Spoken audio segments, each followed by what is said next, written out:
चंद्रशेखर नाम सूरज का प्रखर उत्ताप हूं मैं, फूटते ज्वालामुखी सा क्रांति का उद्घोष हूं मैं। कोश जख्मों का लगे इतिहास के जो वक्ष पर हैं, चीखते प्रतिरोध का जलता हुआ आक्रोश हूं मैं। चंद्रशेखर आजाद एक ऐसा नाम जिसे सुनते ही अंग्रेजी अफसरों की हड्डियां भी पिघल जाती थी। दुनिया की ऐसी कोई जंजीर बनी ही नहीं थी जो चंद्रशेखर आजाद को बांधने का सामर्थ्य रखती हो। चंद्रशेखर आजाद को एक शहीद स्वतंत्रता सेनानी कहकर उनके व्यक्तित्व का अपमान ही होगा। चंद्रशेखर आजाद भारत की आजादी के लिए हुए यज्ञ की सबसे प्रचंडतम अग्नि थे, सबसे प्रचंडतम ज्वाला थे। अंग्रेजों को खदेड़ने वाले भारतीय तूफान की सबसे प्रभावशाली आंधी थे तो वो थे चंद्रशेखर आजाद। मातृभूमि के लिए मरने वाले सेनानियों के दिल में बसी दीवानगी थे।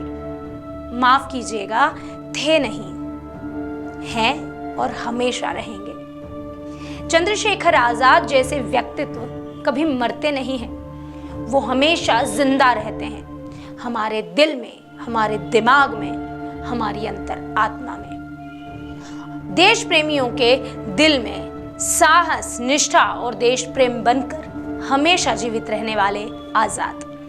आज उन्हीं आजाद की पुण्यतिथि पर हम अमर व्यक्तित्व को प्रणाम करते हैं।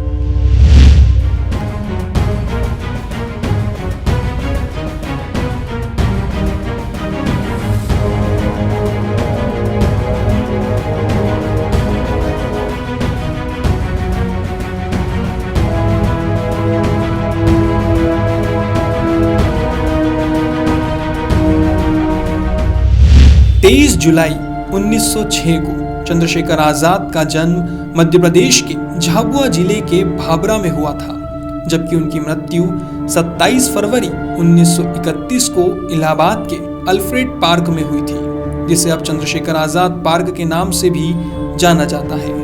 उनके बचपन का नाम चंद्रशेखर सीताराम तिवारी था। उनको अपने बेखौफ अंदाज और अंग्रेजों के हाथों कभी भी जीवित गिरफ्तार न होने की अपनी प्रतिज्ञा पर अडिग रहने के लिए पूरे विश्व में जाना जाता है। चंद्रशेखर आजाद केवल 14 वर्ष के थे जब उन्होंने 1921 में गांधी जी के असहयोग आंदोलन में भाग लिया। उनकी बुद्धिमत्ता का अंदाजा इस बात से लगाया जा सकता है कि जब इस आंदोलन में भाग लेने पर अंग्रेजों ने उन्हें गिरफ्तार कर लिया तो जज ने उनके तथा उनके पिता के नाम के बारे में सवाल किया। चंद्रशेखर ने कहा, मेरा नाम आजाद है और मेरे पिता का नाम है स्वतंत्रता और मेरा पता है कारावास। इसी घटना के बाद से चंद्रशेखर आजाद के नाम से उन्हें जाने जाना लगा। चंद्रशेखर आजाद ने झांसी के पास एक मंदिर में 8 फीट गहरी और 4 फीट चौड़ी गुफा बनाई थी, जहां वे सन्यासी के वेश में रहा करते थे।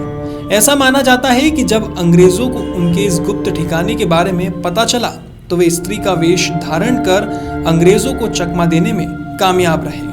जलियांवाला गोलीकांड के बाद चंद्रशेखर आजाद ने मध्य प्रदेश के झाबुआ क्षेत्र के आदिवासियों से तीरंदाजी का प्रशिक्षण लिया था। वे सदैव अपने साथ एक माउजर यानी ऑटोमेटिक पिस्टल भी रखा करते थे। चंद्रशेखर आजाद की अंतिम मुठभेड़ के बारे में सर्वविदित है कि इलाहाबाद के एक पार्क में पुलिस ने उन्हें घेर लिया और उन पर गोलियां दागने लगे। दोनों ओर से लंबे समय तक मुठभेड़ चलती रही। चंद्रशेखर आजाद एक पेड़ की ओट से पुलिस से बचने के लिए गोलियां चलाते रहे। अपने पास गोलियां खत्म होते देख उन्होंने फैसला लिया जो आज तक हर भारतीय के रोंगटे खड़े कर देता है। उन्होंने अंग्रेजों के हाथ कभी भी जीवित गिरफ्तार नहीं होने की अपनी प्रतिज्ञा पर कायम रहते हुए अंतिम कारतूस से खुद को गोली मार ली।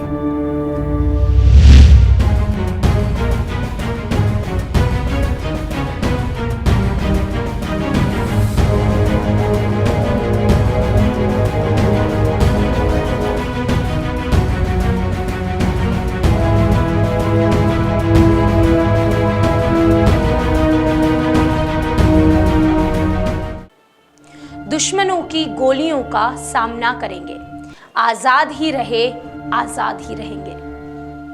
ये सबसे ज्यादा पसंदीदा पंक्तियां थी चंद्रशेखर आजाद की। चंद्रशेखर आजाद का नाम साहस से जलता ऐसा आग का गोला है जो निराश से निराश व्यक्ति में भी उत्साह और वीरता का बवंडर उठाने का सामर्थ्य रखता है। उनका नाम आज भी लेते ही हमारे रोंगटे खड़े हो जाते हैं। ऐसे अमर व्यक्तित्व चंद्रशेखर आजाद को उनकी पुण्यतिथि पर हम एक बार फिर शत शत नमन करते हैं। हमें गर्व है कि आजाद भारतीय थे और हम भी भारतीय हैं। जय हिंद, जय भारत।